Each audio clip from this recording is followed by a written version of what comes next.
Negeri 1 Grosok, Bapak Sujarno SPD MNPD, dan yang kami hormati Bapak Ibu Guru SDN Negeri 1 Grosok.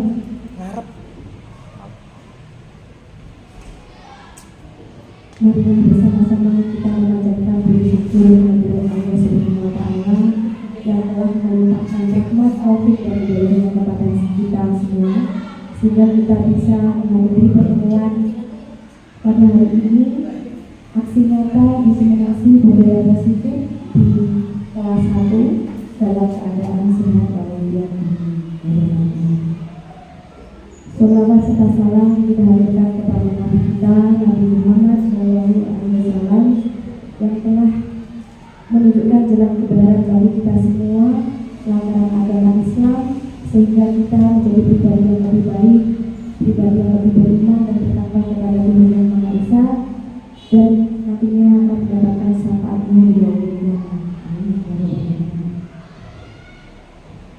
Baik, Bapak Ibu sekalian, untuk memulai acara diseminasi disiplin positif, marilah bersama-sama kita buka dengan bacaan basmalah bersama-sama. Bismillahirrahmanirrahim. Untuk acara selanjutnya menyanyikan lagu Indonesia kepada Ibu Tika, silakan untuk berdiri tidak menunggu, dan Bapak Ibu sekalian dilakukan berdiri.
Untuk acara selanjutnya adalah sambutan dari Bapak Kepala SDN Negeri 1 Grosok kepada Bapak Sujarno SPD MNPD, silakan.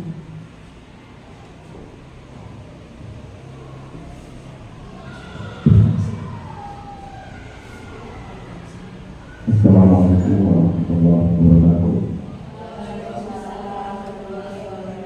Alhamdulillahirrahmanirrahim.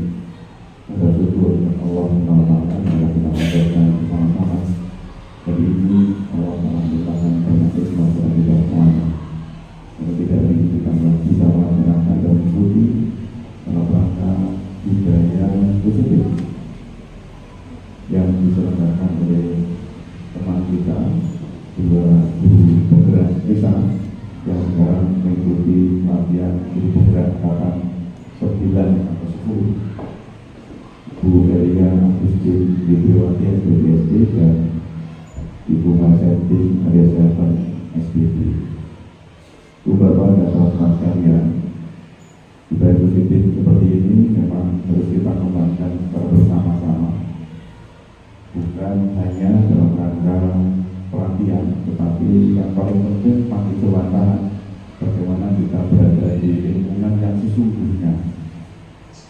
sekali lagi bahwa pendidikan karakter ini sangat diharapkan, dan salah satunya dimulai dari pendidikan membudayakan hal yang positif yang hari ini nanti akan dilakukan oleh CGP kita dalam juga kita pada kita semuanya.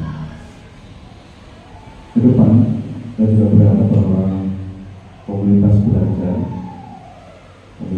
internal khususnya juga perlu dikembangkan dalam rangka penularan kepada teman-teman kita yang belum sempat mengikuti pelatihan guru penggerak, karena saya yakin tidak semua dari kita berhasil untuk mengikuti guru penggerak. Salah satu aksi yang dilakukan secara bersama-sama seperti ini pagi hari ini merupakan kegiatan yang sangat positif dalam rangka penularan pemindahan yang telah didapat oleh guru penggerak dan diimbaskan pada kita semuanya. Teman-teman, harapannya nanti bisa menularkan budaya positif yang positif ini pada teman-teman yang ujung-ujungnya nanti demi anak-anak kita semuanya. Karena kita ingat bahwa di kurikulum mereka guru itu bahasanya adalah dengan sistem AMO pada desa. Kita menggambar pada anak-anak kita bagaimana proses pembelajaran, bagaimana mulai dari diferensiasi ini juga harus dilakukan, bagaimana guru-guru kita memandang masing-masing pribadi yang berbeda. Ini menjadi hal penting yang perlu kita kembangkan. Jadi tidak secara kumulatif guru memandang bahwa saya itu sama.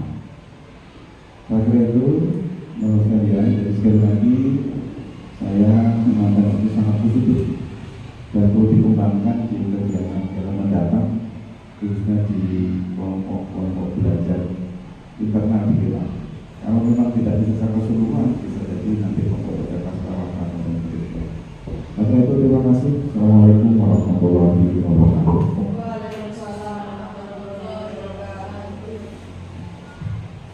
Baik, terima kasih kepada Bapak Sujarno yang telah sambutan kepada kami. Semoga saya dan Mas Syakir bisa melaksanakan diseminasi budaya positif dengan lancar.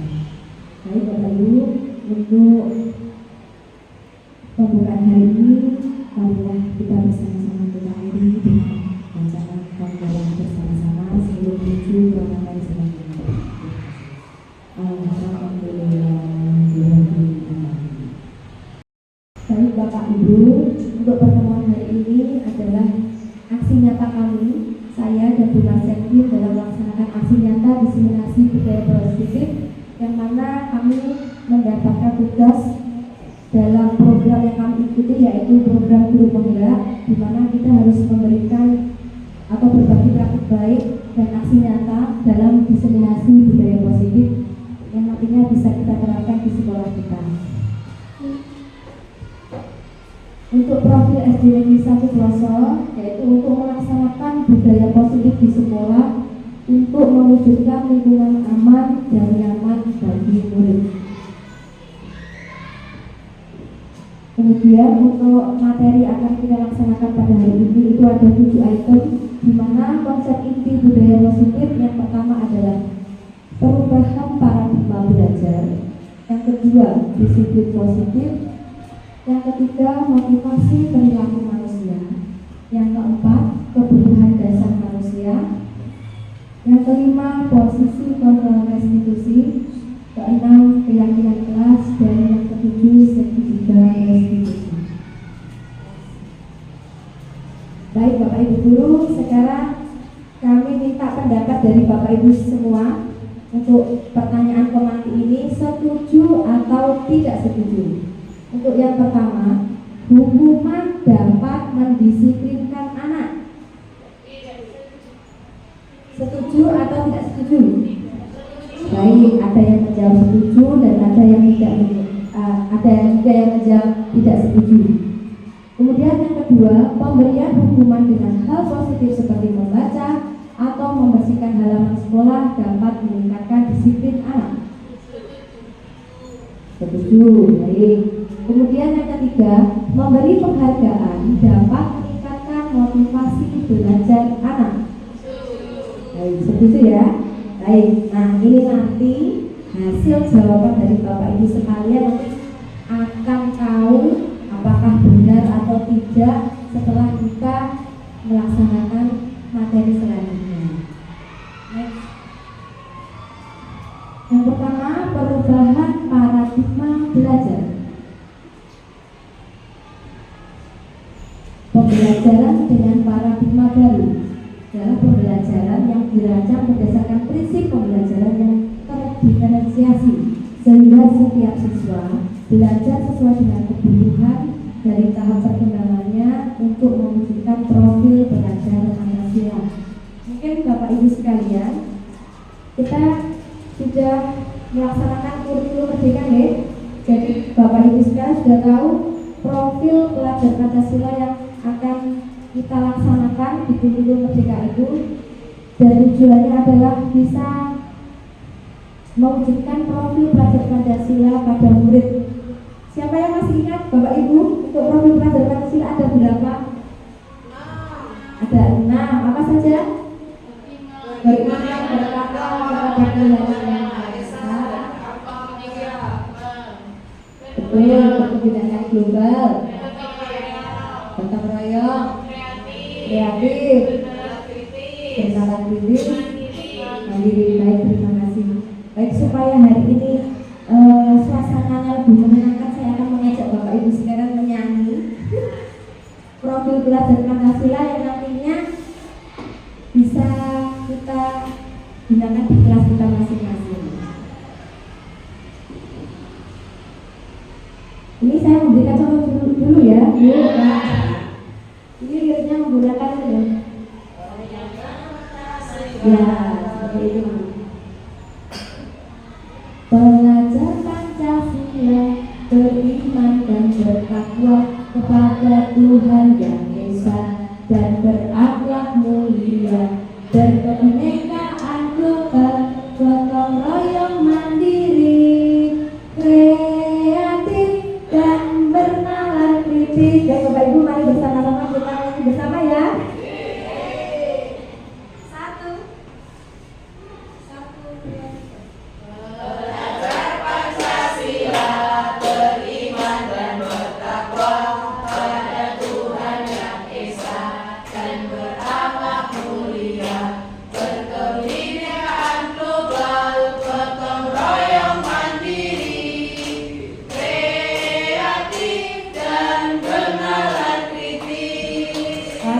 Bapak Ibu sekalian masih hafal ya, dan nanti diharapkan kita kenalkan kepada anak-anak kita supaya tahu nilai-nilai apa saja yang terdapat dalam profil belajar Pancasila. Untuk kegiatan selanjutnya adalah perubahan paradigma. Kegiatan kepalan tangan. Ada A dan B, Anda dan teman Anda. Sobeklah secari kertas kecil, tuliskan benda atau sesuatu yang sangat berharga untuk Anda. Letakkan di salah satu tangan Anda dan benda-benda atau sesuatu tersebut dengan segala daya. Buatlah sebuah kepalan. Teman Anda B akan mencoba dengan sekuat tenaga dengan berbagai cara untuk meminta Anda memberikan benda tersebut. B bisa membujuk, mengancam, menghardik, merayu, menyuap, apa saja agar dapat membuka kepalan tangan Anda. Baik, silakan Bu, sama-sama mempraktekkan.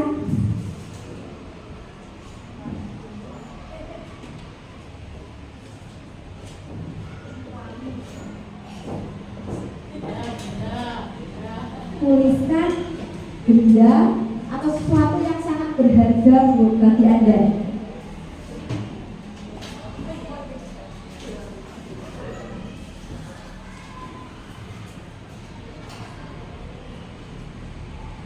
Kalau sudah, kemudian untuk kertas tadi yang kalian anggap berharga, kalian genggam di tangan untuk dikepalkan.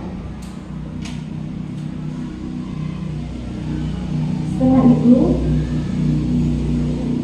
apa yang terjadi kalau ada teman Anda yang meminta, bisa dengan mengancam, membujuk, menghardik, merayu, ataupun menyuap atau segala cara supaya Anda membuka kepala tangan atau memberikan sesuatu yang berharga itu kepada yang meminta. Apa yang terjadi, Bu? Pertengkaran dengan yang meminta. Terjadi. Oh ya. Pertengkaran dengan yang meminta, tapi saya tetap berusaha mempertahankan. Oh ya, baik. Berusaha semampu mungkin mempertahankan. Berusaha semampu mungkin mempertahankan. Pak Pasta? Ya, pasti akan terjadi sebuah upaya untuk mempertahankan apa yang saya benar-benar menurutkan tidak betul dengan baik. Baik, mempertahankan apa yang ada yang dianggap berharga bagi kita. Ya. Saya rasa juga jawabannya mungkin sama dengan Bapak Ibu tadi. Sebisa mungkin kita mempertahankan apa yang sudah kita dapatkan selama ini. Baik, Bu Heri, saya mempertahankan apa yang sudah saya miliki. Baik, Bu Bupati. Pastinya menjaga dengan baik dan mempertahankan agar tidak dirusak yang lain. Baik, ini tadi dari peserta hasilnya sebagai positif itu hampir sama ya Bapak Ibu. Jadi semua mempertahankan apa yang kita miliki. Berarti ini semua itu terjadi karena kontrol diri siapa Bapak Ibu? Ya, jadi dari kontrol diri kita sendiri. Apakah orang lain bisa mengontrol kita? Tidak bisa. Jadi teori kontrol ini akan berhubungan dengan materi yang kita pelajari, dan itu sangat penting karena teori kontrol ini yang bisa mengendalikan itu hanya kita sendiri, dan orang lain tidak bisa mengontrol diri kita. Perubahan paradigma teori kontrol atau teori pilihan, ilusi kontrol. Yang pertama, ilusi guru mengontrol murid. Kebanyakan kalau dulu ya, itu pasti gurunya yang mengontrol murid sesuai apa yang kita inginkan. Padahal murid itu memiliki alasan dan tujuan saat dia melakukan perilaku baik atau perilaku buruk. Jadi anak itu berhak untuk mengontrol dirinya sendiri. Selanjutnya, ilusi bahwa kritik dan membuat orang merasa bersalah dapat menguatkan karakter. Padahal tidak selamanya kritik dan membuat merasa orang bersalah itu dapat menguatkan karakter, malah bisa melemahkan karakter dan membuat anak menjadi anak yang gagal. Bahkan secara psikisnya itu juga merasa tersakiti. Selanjutnya, ilusi bahwa semua penguatan positif efektif dan bermanfaat. Memang kalau penguatan positif itu memang bagus, tetapi kalau digunakan terus-menerus itu sebenarnya tidak efektif Bapak Ibu, karena membuat anak menjadi ketergantungan. Dimana kalau saya memberikan penguatan positif terus-menerus, anak itu akan tergantung dengan penguatan positif yang diberikan. Tetapi kalau gurunya ganti, tidak memberikan penguatan positif, anak akan kembali lagi untuk melakukan perilaku yang buruk. Selanjutnya, ilusi bahwa orang dewasa memiliki hak untuk memaksa. Kembali lagi kepada ilustrasi kita tadi yang mengepalkan tangan tadi, bahwa kontrol diri itu ada pada diri kita sendiri, dan orang lain tidak bisa mengontrol diri kita. Perubahan paradigma stimulus respon teori kontrol atau teori pilihan. Siapa sesungguhnya yang memiliki kontrol? Siapa Bapak Ibu? Diri sendiri. Baik, untuk stimulus respon, kita mencoba mengubah orang agar berpandangan sama dengan kita. Padahal kalau menurut teori kontrol, kita berusaha memahami pandangan lain tentang dunia. Jadi kalau kita itu menginginkan mencoba mengubah pandangan harus sama dengan kita, padahal tidak. Kita seharusnya bisa memahami bahwa pandangan setiap orang itu tidak sama atau berbeda. Selanjutnya, stimulus respon perilaku buruk dilihat sebagai suatu kesalahan. Menurut teori kontrolnya, semua perilaku memiliki tujuan. Jadi, perilaku baik maupun perilaku yang buruk itu pasti ada tujuannya. Mengapa mereka melakukan hal tersebut? Untuk stimulus respon, orang lain bisa mengontrol saya. Teori kontrolnya, hanya Anda yang bisa mengontrol diri Anda sendiri. Selanjutnya, saya bisa mengontrol orang lain. Untuk teori kontrolnya, Anda tidak bisa mengontrol orang lain. Seperti tadi, untuk ilustrasi kepala tangan tadi, bahwa benar bahwa kita tidak bisa mengontrol orang lain. Untuk stimulus respon, pemaksaan ada pada saat bujukan gagal. Jadi untuk kepala tangan tadi, kalau kita membujuk gagal, kemudian akhirnya terjadinya pemaksaan, di mana yang memaksa itu akan menang dan yang dipaksa dia akan melaksanakan tapi dengan rasa tidak nyaman karena dengan paksaan. Seharusnya dengan teori kontrol tadi, kalau terjadi kolaborasi dan konsensus dapat menciptakan pilihan-pilihan baru. Jadi kalau dua orang tadi sepakat atau berkolaborasi, jadi bisa menciptakan ayo sama-sama dibuka. Nanti tidak ada yang menang dan tidak ada yang kalah. Jadi sama sesuai dengan kolaborasi dan konsensus. Model berpikir menang atau kalah itu untuk stimulus responnya. Tetapi kalau di teori kontrol, model berpikirnya menang-menang. Jadi tidak ada yang kalah dan tidak ada yang menang. Jadi semua menang semua. Untuk selanjutnya kita akan belajar disiplin positif, di mana dari disiplin positif ini ada teori kontrol atau teori pilihan yang dikembangkan oleh Dr. William Glasser, di mana ada 4 prinsip dari teori kontrol itu, Bapak Ibu. Yang pertama, Anda tidak bisa mengontrol orang lain, hanya Anda yang bisa mengontrol diri sendiri. Kemudian yang kedua, semua perilaku memiliki tujuan. Untuk prinsip yang ketiga, model berpikir menang-menang dan kolaborasi dan konsensus menciptakan pilihan-pilihan baru. Untuk prinsip yang keempat, realitas atau kebutuhan kita berbeda. Kita berusaha memahami pandangan orang lain tentang dunia.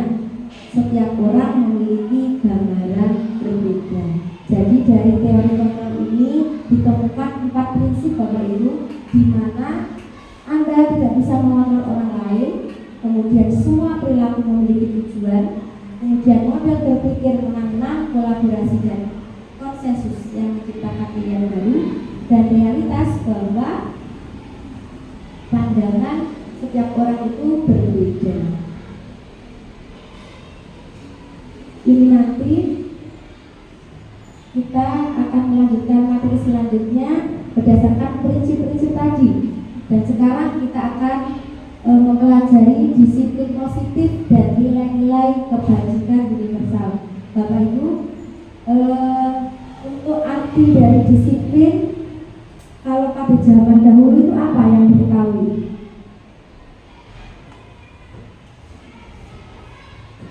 Yang kita pahami saja, disiplin itu sebenarnya apa sih? Oh ya, dalam konteks disiplin itu Bapak Ibu mengertinya, saya dulu juga sebelum mempelajari itu juga begitu. Ternyata disiplin itu kalau dulu kan menaati peraturan, itu ya, melaksanakannya dengan tanggung jawab, seperti itu ya Bu. Jadi peraturan yang ada kita laksanakan. Ternyata kata disiplin berasal dari bahasa Latin disiplina yang artinya belajar. Di mana seseorang yang memiliki disiplin diri berarti mereka bisa bertanggung jawab terhadap apa yang dilakukannya karena mereka mendasarkan tindakan mereka pada nilai-nilai kebajikan universal. Jadi kalau kita pikirannya dulu itu disiplin itu mematuhi aturan, ternyata disiplin itu adalah belajar untuk menggali potensi yang ada, kemudian kita bertanggung jawab melaksanakannya, kemudian kita kaitkan dengan nilai-nilai kebajikan universal. Sebagai pendidik, tujuan kita adalah menciptakan anak-anak yang memiliki disiplin diri sehingga mereka bisa berperilaku dengan mengacu pada nilai-nilai kebajikan universal dan memiliki motivasi intrinsik bukan ekstrinsik. Di sini nanti kita akan mempelajari apa sih nilai-nilai kebajikan universal itu. Untuk nilai-nilai kebajikan adalah sifat-sifat positif yang merupakan tujuan mulia yang ingin dicapai setiap individu. Jadi nilai kebajikan universal adalah sifat-sifat yang baik yang ada pada manusia yang merupakan tujuan kita yang ingin kita capai. Itu kita ingin seperti yang bagaimana, dimana untuk nilai-nilai kebajikan nanti dalam disiplin positif akan kita tuangkan dalam keyakinan kelas.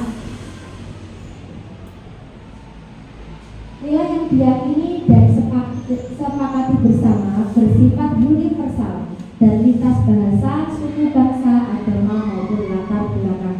Di sini sebenarnya untuk nilai kebajikan itu dalam disiplin positif itu sangat banyak Bapak Ibu. Tetapi di sini saya dan Bu Setri sepakat untuk mengambil dua, yaitu yang profil pelajar Pancasila sesuai dengan kurikulum Merdeka yang kita laksanakan dengan IPO Primary Years Program PYP. Dimana untuk profil pelajar Pancasila itu tadi ya sudah kita pelajari bahwa ada 6. Yang pertama, beriman bertakwa kepada Tuhan Yang Maha Esa dan berakhlak mulia, berkebinekaan global, bergotong royong, kreatif, bernalar kritis dan mandiri. Sedangkan IPO Primary Years Program itu nilai kebajikannya adalah toleransi, rasa hormat, integritas, mandiri, menghargai, antusias, empati, keingin-tahuan, kreativitas, kerjasama, percaya diri, dan komitmen. Di mana nilai-nilai nanti nilai kebijakan ini, nilai-nilai ini kebajikan ini akan kita laksanakan dan bisa kita gunakan sebagai keyakinan dan kita terapkan di kelas kita. Motivasi perilaku manusia. Teori motivasi perilaku manusia ini motivasinya ada dua Bapak Ibu, di mana motivasi yang melatar belakang kita melakukan perilaku baik ataupun buruk itu ada dua faktor, yaitu faktor internal dan eksternal. Di mana untuk pertanyaan satu, untuk menghindari ketidaknyamanan atau hukuman, apa yang akan terjadi apabila saya tidak melakukannya? Contohnya seperti ini. Joko, kenapa kamu hari ini berangkat pagi sekali? Kemudian Joko menjawab, saya takut dihukum, Bu. Nah, karena takut dihukum itu termasuk motivasi eksternal karena dilihat dari diri kita sendiri. Kemudian yang kedua, untuk mendapatkan imbalan dari orang lain atau institusi. Apa yang akan saya dapatkan apabila saya melakukannya? Joko, kenapa kamu berangkat pagi sekali? Karena saya ingin mendapatkan hadiah dari Bu Guru. Nah, itu juga termasuk motivasi eksternal. Jadi bukan dari diri kita sendiri. Dari dua poin ini tadi itu adalah motivasi eksternal dan tidak direkomendasikan dalam menerapkan budaya positif. Kemudian yang ketiga, untuk menghargai diri sendiri. Saya akan menjadi orang yang seperti apa apabila saya melakukannya. Jadi dari poin yang ketiga inilah yang direkomendasikan dalam menerapkan budaya positif, karena untuk menghargai menghargai diri sendiri itu muncul dari kesadaran kita dan menumbuhkan motivasi internal. Dan perbedaannya untuk motivasi eksternal dan internal ini, kalau eksternal ini kita gunakan dalam jangka waktu yang pendek, jadi hanya sementara, itu tidak bisa berlangsung lama karena bukan dari kesadaran diri. Tetapi kalau dari motivasi internal itu akan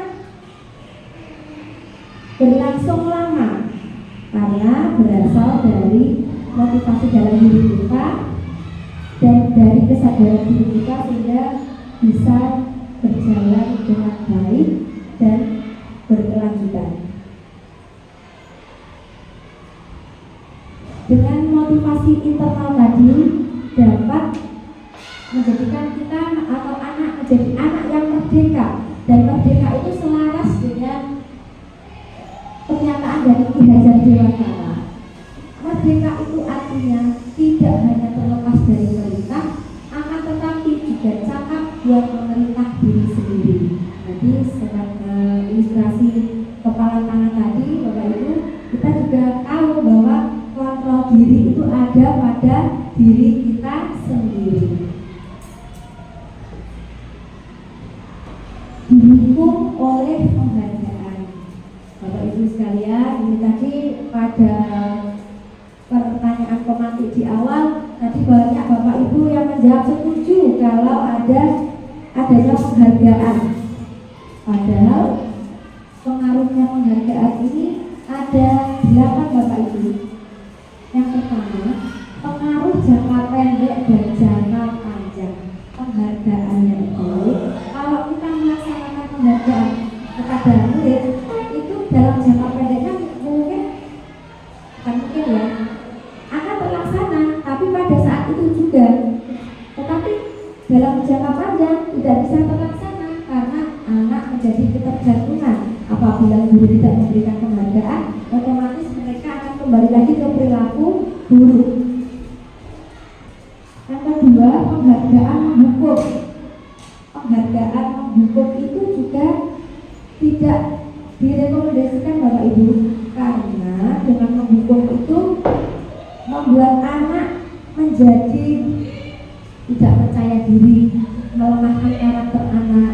Jadi kemudian anak menjadi pendendam kepada gurunya, itu jadi tidak direkomendasikan. Bahkan itu pun akan, karena penghargaan menghukum ini akan selalu terngiang-ngiang sampai anak besar, karena saya punya pengalaman dihukum oleh guru ini seperti ini. Yang ketiga, penghargaan mengurangi ketepatan. Jadi Bapak Ibu sekalian, apakah penghargaan itu tepat atau tidak? Tidak, ya. Selanjutnya, penghargaan itu tidak efektif, itu jelasnya. Penghargaan merusak hubungan, itu juga. Jadi dengan penghargaan itu nanti anak-anak akan bersaing.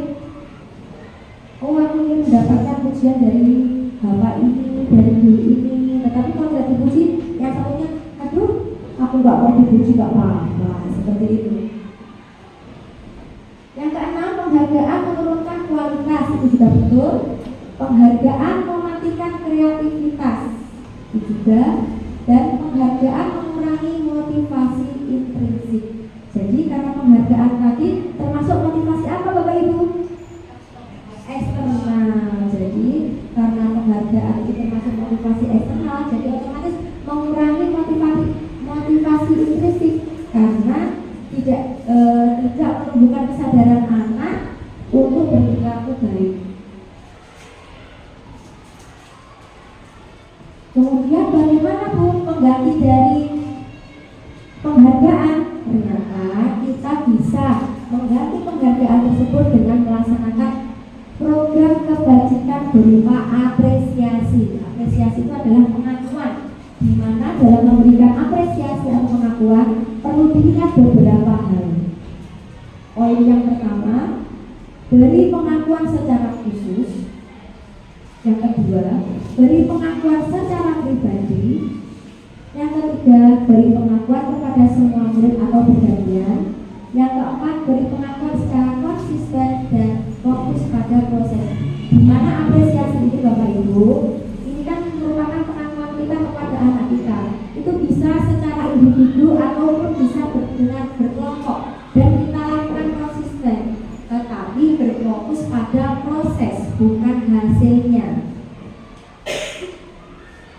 Sebagai contoh, pengakuan atau apresiasi kebajikan. Dalam situasi pada saat menolong murid baru di kelas kita, nilai kebajikannya rasa empati besar sekali. Kemudian kemarin saya perhatikan, itu situasi seperti ini. Jadi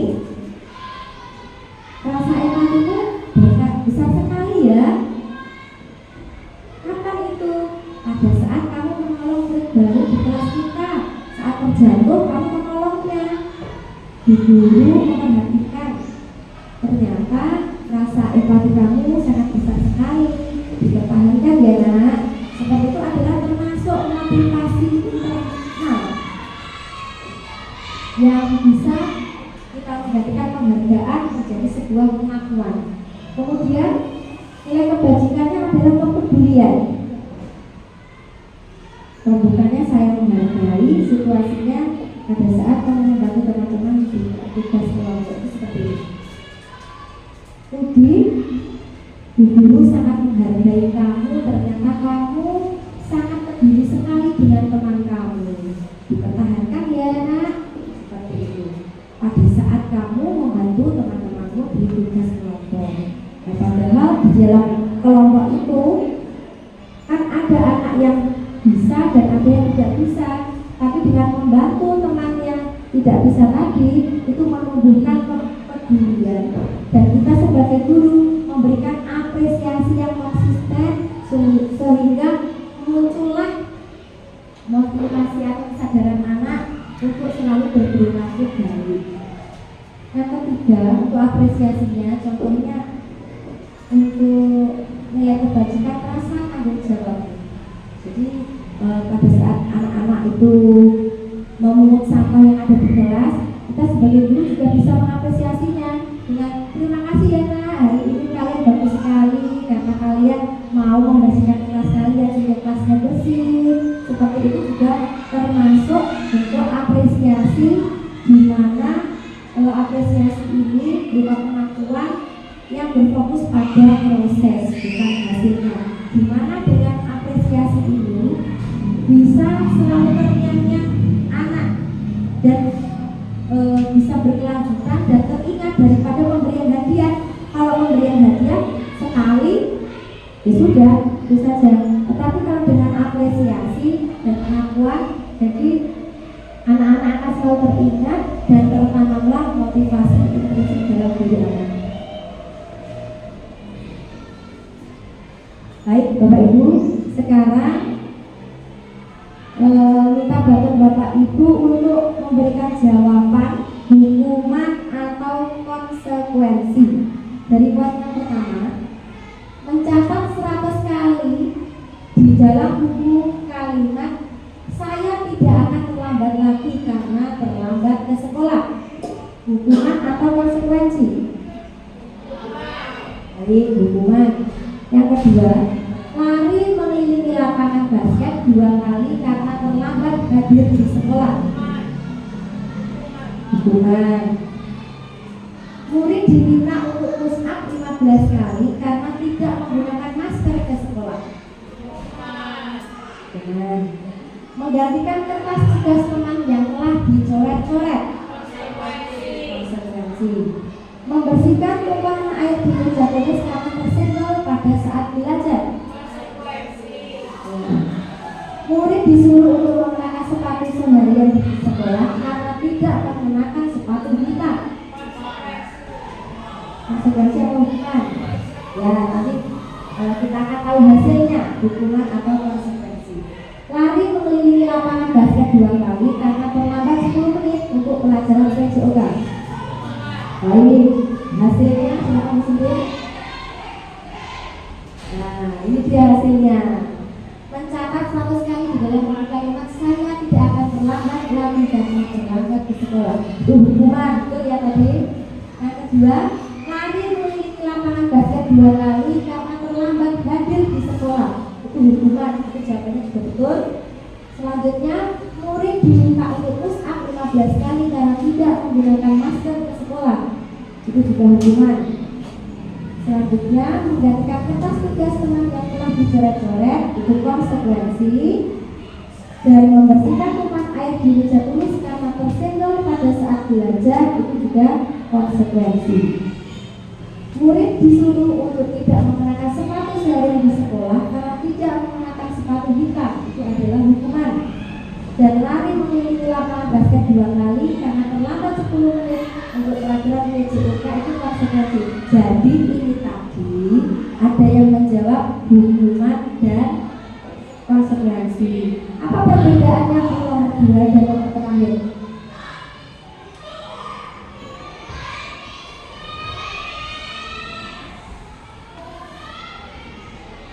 Mengelilingi lapangan itu kan sama-sama lari mengelilingi lapangan basket 2 kali. Yang satu terlambat hadir di sekolah, yang satu terlambat 10 menit untuk pelajaran.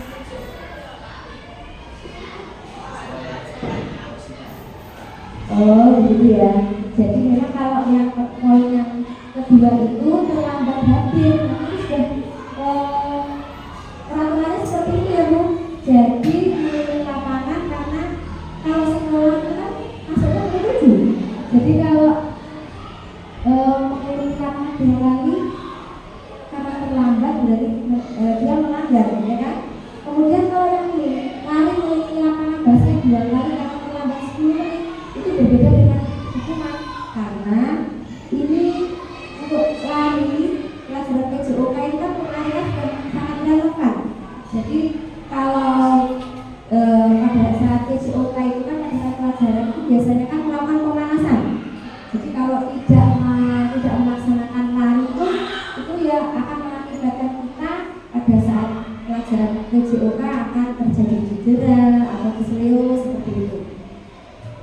Jadi perbedaan konsekuensi sama hukuman apa Bapak Ibu? Kalau hukuman banyak ya perbedaannya seperti ini. Kalau hukuman itu sesuatu yang menyakitkan harus terjadi. Karena dengan dihukum itu tadi, kalau tidak melaksanakan akan dihukum. Tapi kalau konsekuensi sesuatu harus terjadi. Jadi berdasarkan kesepakatan. Kemudian dengan hukuman membuat anak sakit fisik maupun hati untuk jangka waktu lama. Jadi tadi ya hukuman tidak disarankan karena membuat anak jadi melemahkan karakter anak ya baik fisik maupun psikisnya. Untuk konsekuensinya membuat anak merasa tidak nyaman dalam jangka waktu pendek. Sedangkan hukuman anak membenci kedisiplinan. Jadi dengan disiplin tadi anak-anak menjadi benci karena mendapatkan hukuman. Tapi kalau sudah melaksanakan konsekuensi, anak akan menghargai disiplin karena sudah bentuk dari kesepakatan bersama. Yang selanjutnya hukuman itu merupakan paksaan. Tapi kalau dengan konsekuensi adanya stimulus respon dan adanya tanggapan. Kemudian untuk hukuman itu mendorong anak menyakiti diri sendiri. Tapi kalau dengan konsekuensi mendorong anak agar mudah menyesuaikan diri. Hukuman juga konsep diri yang buruk, tetapi dengan konsekuensi menjadikan konsep diri yang baik. Anak belajar untuk menyembunyikan kesalahan, anak takut dihukum, jadi anak akan menyembunyikan kesalahannya. Tetapi kalau sudah dengan konsekuensi, anak belajar untuk mematuhi peraturan. Kemudian dengan hukuman, anak merasa marah, memiliki rasa bersalah, dipermalukan, merasa tidak dihargai. Tetapi kalau dengan konsekuensi, anak-anak kehilangan hak, dibuat tidak nyaman dan diasingkan untuk selamanya. Dari hukuman dan konsekuensi ini dalam disiplin positif ini ada yang lebih baik atau direkomendasikan yaitu dengan langkah restitusi.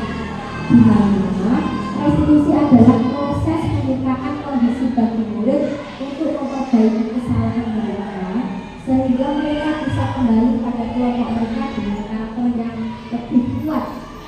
Restitusi juga merupakan proses kolaboratif yang mengajarkan murid untuk mencari solusi untuk masalah mereka dan membantu murid berpikir tentang orang seperti apa yang mereka inginkan dan bagaimana mereka harus memperlakukan orang lain. Jadi dengan restitusi ini adalah langkah selanjutnya selain hukuman dan konsekuensi, yaitu dengan menciptakan kondisi bagi murid untuk memperbaiki kesalahannya dengan cara proses kolaboratif untuk mencari solusi dari masalah mereka. Ini Bapak Ibu, kalau dengan hukuman ini dapat menciptakan identitas gagal. Tetapi kalau dengan identitas sukses, melaksanakan disiplin ini ada dua, konsekuensi dan restitusi. Tetapi yang lebih bagus itu adalah menggunakan restitusi, karena dengan restitusi anak itu akan sadar akan kesalahannya, kemudian akan mencari sendiri solusi dalam memecahkan masalah yang mereka lakukan.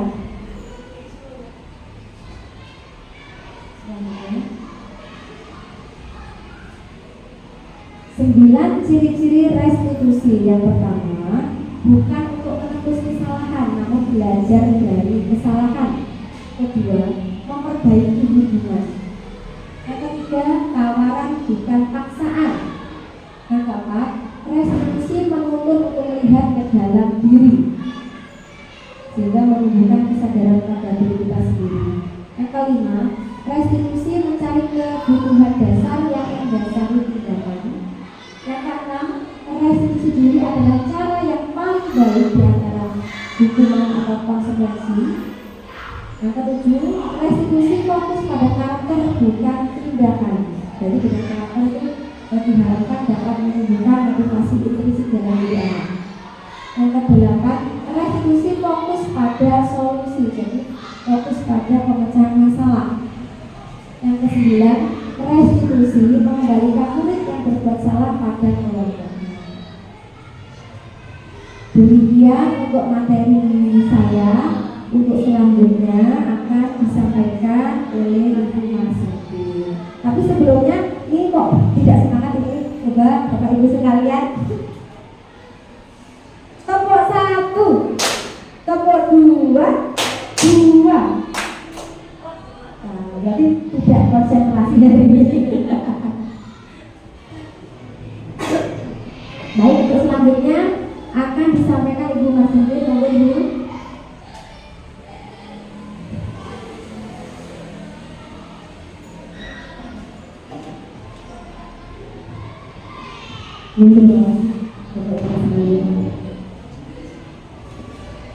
Saya akan melanjutkan materi dari Bu Ega, yaitu kebutuhan dasar manusia. Kebutuhan dasar manusia merupakan sesuatu yang kita lakukan untuk mendapatkan apa yang kita inginkan. Seluruh tindakan yang kita lakukan memiliki tujuan. Semua usaha yang terbaik yang kita lakukan agar kebutuhan dasar kita terpenuhi dengan baik. Kebutuhan dasar manusia ada 5, yaitu kebutuhan bertahan hidup, kebutuhan akan kasih sayang dan rasa diterima, kebutuhan akan penguasaan, kebutuhan akan kebebasan, dan kebutuhan akan kesenangan. Jadi kebutuhan yang paling utama adalah kebutuhan bertahan hidup yang berupa makanan, pakaian, tempat tinggal, keamanan, dan kesehatan. Kemudian rasa diterima, kepedulian, berbagi, kerjasama, dan menjadi bagian dari sebuah kelompok. Untuk kebutuhan penguasaan ada harga diri, keinginan untuk dianggap, memimpin, berprestasi, diakui dan didengar. Untuk kebutuhan kebebasan, mandiri, memiliki pilihan, mencoba hal baru, dan mampu mengendalikan arah dirinya. Yang terakhir, bermain, humor, antusias, dan tertawa. Itu merupakan kebutuhan kesenangan. Jadi kita itu butuh tertawa untuk memenuhi kebutuhan dasar kita ya. Mari kita tertawa bersama.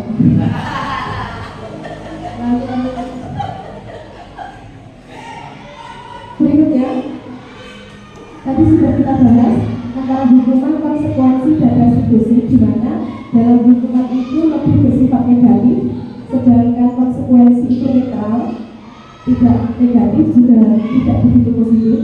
Tetapi restitusi ini sangat positif diterapkan, apalagi untuk anak-anak kita ya. Yang hukuman biasanya tidak terencana. Jadi misalnya tiba-tiba ada anak yang menyobek buku temannya,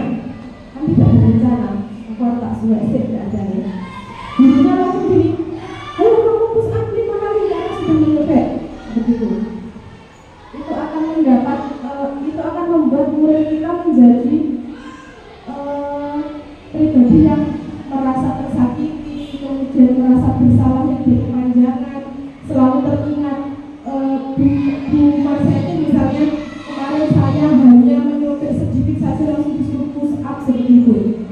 Kemudian murid tidak tahu apa yang akan terjadi, bersifat satu arah karena si murid tidak diberi kesempatan untuk membela diri.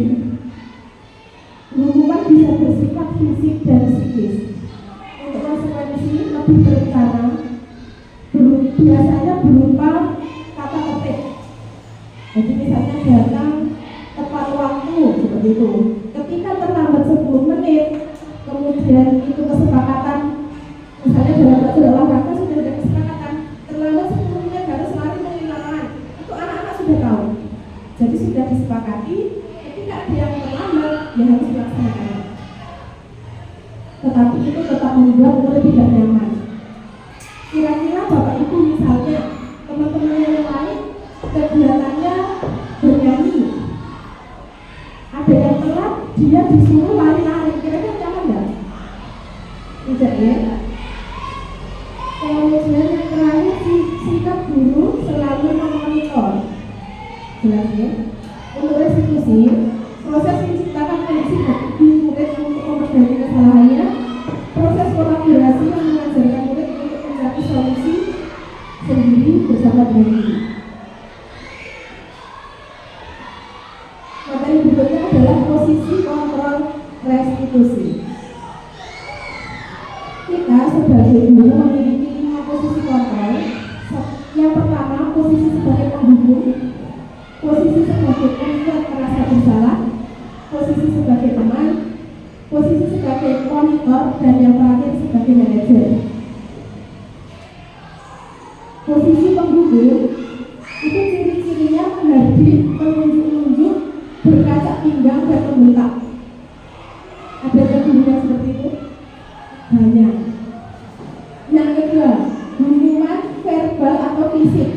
Jadi hukuman itu bisa berupa kata-kata yang menyakitkan atau tindakan yang juga menyakitkan untuk murid. Dampaknya murid menjadi pendendam. Yang kedua, tidak menyukai guru atau mata pelajaran yang diambil. Berikutnya, posisi membuat rasa bersalah. Ini juga sering sekali saya lihat, tidak di sekolah ini tapi ada guru sebagian yang seperti ini. Suara cenderung lembut, tenang, namun kata-katanya menyalahkan murid. Contohnya gimana? Ayo kok, mau seorang guru lebih kelas, nanti bu guru dimarahin loh sama kepala sekolah. Jadi anak merasa gara-gara aku, bu guru dimarahin kepala sekolah. Anak merasa menjadi posisi yang bersalah. Seperti ini ya. Dampaknya membuat murid merasa bersalah, merasa identitasnya gagal, kemudian rendah diri dan menarik diri dari lingkungan. Yang ketiga, posisi sebagai teman. Sebenarnya kalau misalnya secara tidak langsung ketika kita menempatkan sebagai teman itu seakan-akan kita itu mendukung apapun yang anak-anak laksanakan seperti itu. Kita bersikap ramah, kemudian sering bersenda gurau untuk menghangatkan suasana, tetapi murid itu akan menjadi tergantung kepada kita. Ketika dia sudah merasa berteman dengan si guru A, ketika dia mengikuti mata pelajaran lain yang gurunya berbeda, dia akan merasa tidak bisa mandiri. Jadi enak sama ibu yang itu, misalnya seperti itu. Sebagai pemantau, seorang pemantau akan bersuara datar, tidak emosional, tidak bersenda-gurau, ataupun menggunakan suara tinggi, biasa-biasa saja. Tercipta identitas diri positif atau berhasil, pemantau perlu senantiasa memantau. Pada saat murid diberikan sanksi, maka guru pun harus selalu mengawasi. Dampaknya murid akan menghitung konsekuensi dan hadiah atau memahami sepenuhnya kewajiban yang tuju, tidak seperti yang lain. Misalnya dia melakukan sebuah kebaikan, dia mendapatkan hadiah. Dia tidak berpikir misalnya dia ingin begini, besok lagi mau mendapat hadiah, berarti saya harus melakukan ini. Tapi dalam dirinya tidak ada motivasi yang menjadi perilaku yang positif. Yang terakhir, ini adalah sebagai manajer. Suaranya netral, tidak emosional, tidak terlalu marah juga, tetapi tidak bernada tinggi. Ketika identitas positif atau berhasil, guru akan dengan tulus mengajukan pertanyaan-pertanyaan bermakna agar membuka pikiran murid. Guru membimbing murid untuk menyelesaikan masalahnya secara mandiri. Makanya, murid akan lebih mandiri dan percaya diri dalam memecahkan masalah. Demikian ada. Baik, di sini ada pernyataan-pernyataan. Nanti Bapak Ibu mengelompokkan pertanyaan berikut ini menjadi 5 kontrol yang sudah saya jelaskan. Apakah menjadi yang pertama penghukum, pembuat rasa bersalah, tenang, terus pemantau atau pemantau dan manajer yang terakhir. Ya. Yang pertama, saya kecewa sekali dengan kamu. Kira-kira apa ya? Kan? Penghukum. Ya, sekarang kita yang kedua. Kamu tidak pernah benar melakukannya. Apa kira-kira? Ya, dilakukan. Berarti penghukum ya.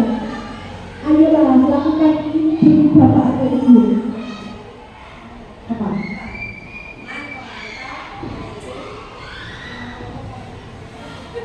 Merasa bersalah. Kemudian yang selanjutnya, apakah kamu mau mendapatkan stiker bintang hari ini? Tenang. Bagaimana kamu bisa menyelesaikan masalah ini? Ada penghukum, pembuat rasa bersalah, kemudian pemantau, teman, dan manajer. Yang kelima pemantau, terakhir, kamu selalu yang paling terakhir. Merasa bersalah. Coba kita lihat sekarang. Nah, itu jawabannya Mbak Ibu. Jadi untuk rasa kecewa itu akan membuat orang merasa bersalah. Kemudian kamu tidak pernah benar. Ayolah lakukan. Apakah kamu mau mendapatkan stiker? Bagaimana menyelesaikan itu manajernya akan kita bahas selanjutnya. Kemudian yang terakhir penghukum. Nah, untuk melaksanakan disiplin positif, kita perlu membuat keyakinan kelas. Kalau dulu itu namanya kesepakatan kelas atau kata tertib, sekarang berubah menjadi keyakinan kelas. Mengapa tidak peraturan saja? Mengapa harus keyakinan kelas? Mengapa kira-kira?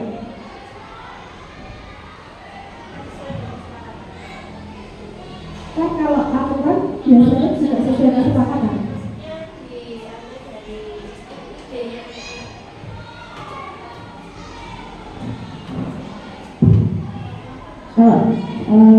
Menurut saya untuk kewajiban itu ya itu sih, kalau aturan peraturan itu kan sesuai dengan kesepakatan. Tapi kalau keyakinan kelas itu sesuai dengan apa yang disampaikan oleh anak-anak. Misalnya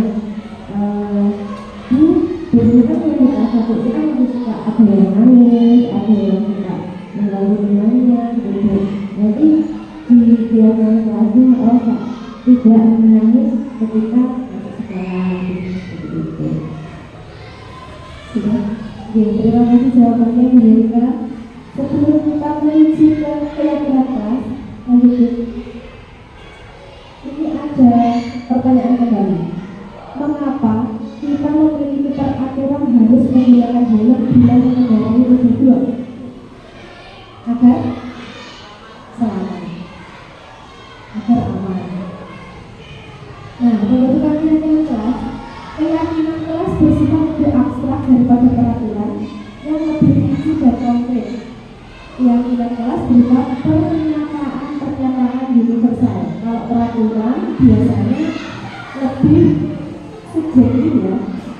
Kemudian keyakinan kelas hendaknya pernyataan keyakinan kelas senantiasa dibuat dalam bentuk positif.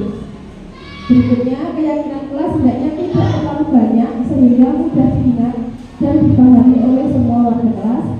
Keyakinan kelas sebaiknya sesuatu yang dapat diterapkan di lingkungan tersebut.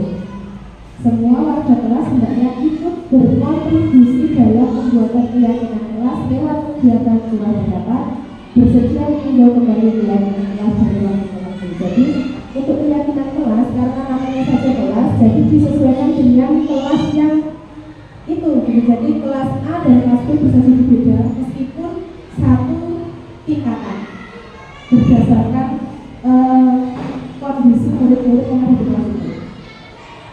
Urutan langkah-langkah utama menetapkan keyakinan kelas serta pendalamannya. 1. Mempersilahkan warga sekolah atau murid-murid di sekolah untuk bercurah pendapat tentang peraturan yang perlu disepakati di kelas atau di sekolah. Mencatat semua masukan-masukan para murid warga sekolah di papan tulis.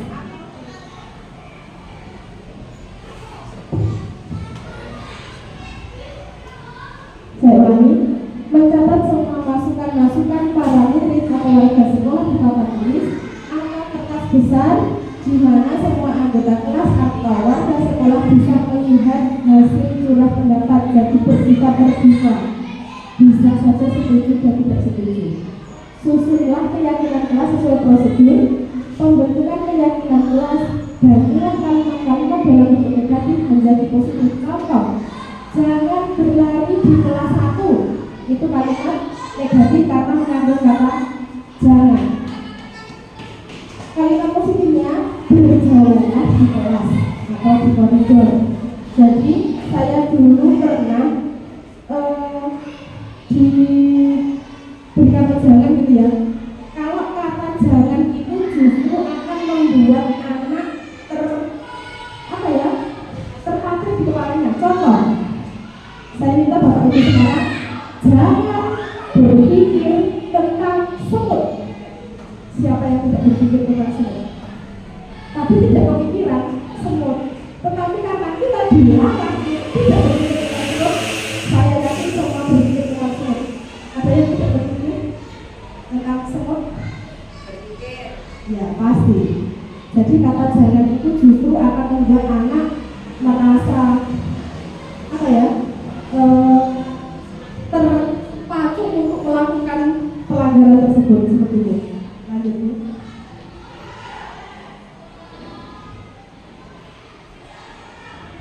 Berikutnya, tinjau kembali daftar curah pendapat yang sudah dicatat. Anda mungkin akan mendapati bahwa pertanyaan yang tertulis di sana masih banyak berupa peraturan-peraturan. Jadi perlu diingat ya. Ajak warga sekolah untuk melakukan nilai kebajikan atau keyakinan yang dituju dari peraturan tersebut. Yang kelima, tinjau ulang keyakinan sekolah secara bersama-sama. Seharusnya setelah beberapa peraturan disatukan menjadi beberapa keyakinan, maka jumlah pikir akan berkurang. Sebaiknya keyakinan tidak perlu banyak, hanya antara 3-7 prinsip atau keyakinan, karena bila terlalu banyak maka warga kelas akan sulit mengingat dan sulit untuk menjalankannya. Setelah keyakinan sekolah selesai dibuat, maka semua warga kelas dipersilakan meninjau ulang dan menyetujui dengan menandatangani keyakinan sekolah tersebut, termasuk guru dan semua warga murid. Keyakinan sekolah bisa diletakkan di dinding kelas dan di tempat yang mudah dilihat untuk warga kelas, biar selalu ingat ya. Sekarang, misalnya peraturannya selalu kembalikan buku ke tempatnya. Keyakinan kelasnya kira-kira bagaimana ya? Apa? Keyakinan kelasnya apa?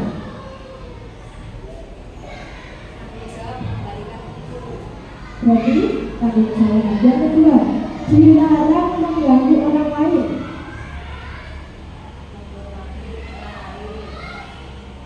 Hadir di sekolah 15 menit sebelum pembelajaran dimulai.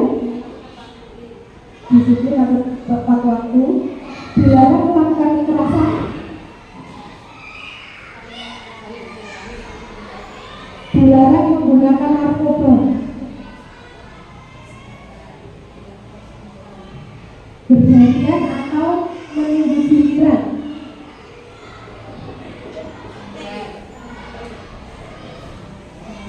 Gunakan masker.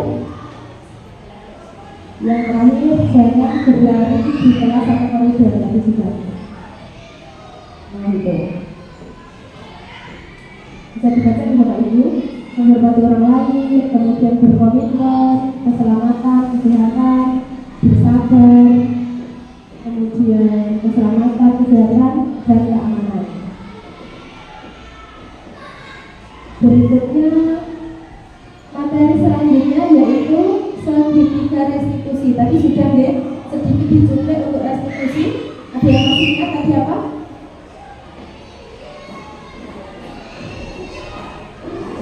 Menciptakan kondisi segitiga restitusi adalah suatu proses dialog atau percakapan dari hati ke hati yang dijalankan oleh guru atau orang tua agar dapat menghasilkan murid yang mandiri. Saat guru di posisi manajer, tujuan guru yang paling utama sebagai posisinya sebagai manajer, aspek yang akan dikembangkan pada murid adalah motivasi intrinsik, yaitu motivasi yang berasal dari dalam dirinya, sehingga penanaman nilai-nilai kebajikan dapat tumbuh dan berkembang menjadi suatu kebiasaan yang positif yang akhirnya membentuk karakter murid.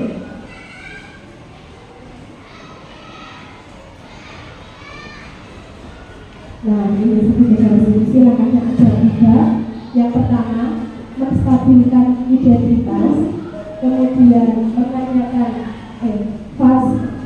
validasi tindakan yang salah, dan yang terakhir menanyakan keyakinan. Saat menstabilkan identitas itu kita membesarkan hati si anak yang telah berbuat kesalahan dengan cara memberikan pernyataan-pernyataan. Misalnya, setiap orang pasti pernah melakukan kesalahan. Kamu bukan satu-satunya yang pernah melakukan ini. Seperti itu. Jadi anak itu merasa dirinya itu bukan satu-satunya di dunia ini yang pernah melakukan kesalahan. Seperti itu. Dalam tahap yang kedua yaitu validasi tindakan yang salah. Itu kita menanyakan, apakah kamu tadi melakukan kesalahan, atau apakah kamu tadi melakukan sesuatu dan apakah kamu merasa sesuatu itu adalah sebuah kesalahan. Seperti yang terakhir menanyakan keyakinan. Apa keyakinan yang ditanyakan? Ya keyakinan kelas yang tadi sudah kita sepakati.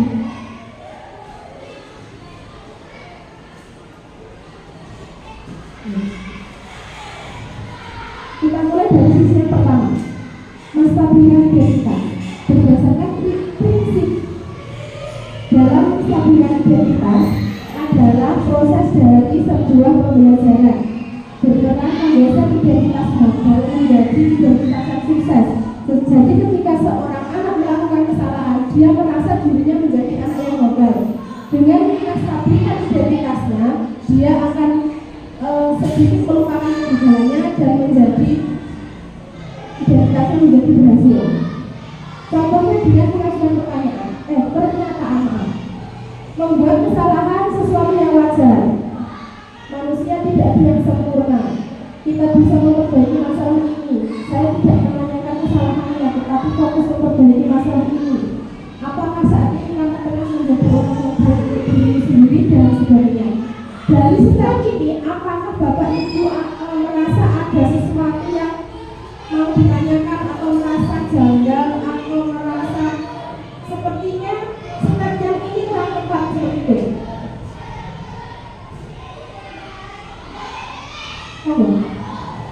Ada? Saya sebelum ketika saya mempelajari modul ini, kemarin saya sempat berpikir begini. Ketika kita mengajukan pertanyaan kepada murid dalam stabil identitas ini, saya lihat ibu melakukan kesalahan, misalnya gitu, biar dia tidak merasa sendiri. Tetapi dikhawatirkan justru pertanyaan itu akan menjadi bumerang bagi kita. Ketika untuk beberapa murid yang dia belum bisa berpikir secara logis, itu justru akan berpikir begini, lah bu guru yang pernah salah, berarti bu guru bukan orang yang baik, seperti itu. Ini betul. Tetapi dalam hal ini kita memberikan penguatan dengan pernyataan yang lain setelah itu, agar si anak tidak justru akan membalikkan keadaan menjadi si guru yang bersalah, gitu ya. Lanjut, untuk step yang kedua, validasi tindakan yang salah. Berdasarkan prinsip setiap perilaku berupaya memenuhi suatu kebutuhan tertentu, guru akan bergeser dari pemikiran stimulus respon menjadi proaktif, mengenali dan mengambil kebutuhan murid ini dapat memperbaiki hubungan dengan murid, dan pertanyaan atau pernyataan disampaikan dengan suara tidak menghakimi. Contohnya, kamu bisa saja bertindak lebih gegabah dari ini. Jadi kita memberikan sesuatu kondisi di mana si anak itu kesalahannya ada yang lebih parah seperti itu. Kamu pasti punya alasan mengapa melakukannya. Kamu melakukan karena mempertahankan sesuatu yang penting bagimu. Apa yang penting bagi kamu? Mungkin kamu bisa mempelajari suatu perilaku baru yang lebih efektif. Bersediakah kamu mempelajarinya? Misalnya ada anak yang bertengkar, berikut. Kan kita tidak bisa menyalahkan salah satu dari anak, karena yang digelut itu dia membalas seperti itu. Jadi kita memberikan kondisi di mana si pelaku sedang mempertahankan dirinya, dan itu tidak bisa 100% kita salahkan. Dan yang terakhir, menanyakan keyakinan. Teori kontrol menyatakan bahwa pada dasarnya kita termotivasi secara intrinsik saat berperilaku telah divalidasi dan identitas sukses telah berhasil, telah stabil, maka murid telah siap mengaitkan keyakinannya dengan tindakannya yang salah. Sebagai keluarga, apa yang kita yakini, misalnya terjadi di rumah, nilai apa yang telah kita sepakati, seperti apa gambaran sebuah kelas yang ideal bagi kamu, apa yang kamu rasakan ketika melakukan itu, kamu ingin menjadi orang seperti apa, dan sebagainya. Nah, sekarang Bapak Ibu sudah memahami bagaimana melaksanakan biodiversity untuk menciptakan lingkungan yang aman, nyaman, menjaga dan menyenangkan, serta merdeka dalam mewujudkan pendidikan yang berpihak pada murid dan penyampaian pencapaian skill pelajar Pancasila.